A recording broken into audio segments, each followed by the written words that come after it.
Very often, the introduction to a book is the last thing written. After all, how can an author or editor introduce a work before it's written? What is it that is being introduced?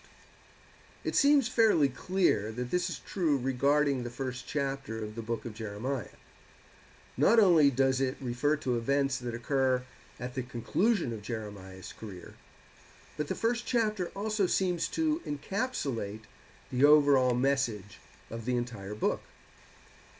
In our previous session, I emphatically noted the need to understand who the prophet is and what his historical perspective was in order to truly understand his words. In this session, we're going to take that even further by noting how this focus on history enters at the very beginning of the book of Jeremiah, in the superscription that immediately places the prophet into his historical context.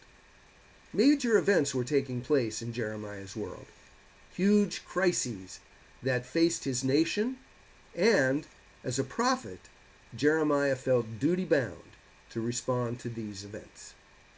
But there's more to it than that. It's the way a prophet responds that makes the prophet a prophet and not an historian or a newspaper columnist.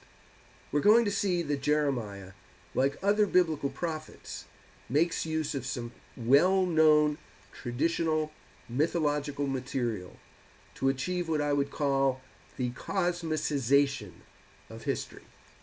History has a cosmic dimension in that God is deeply involved in its unfolding. We're going to see how in this opening chapter, Jeremiah artistically begins to turn the flow of human events into a venue for the unfolding of the divine-human relationship.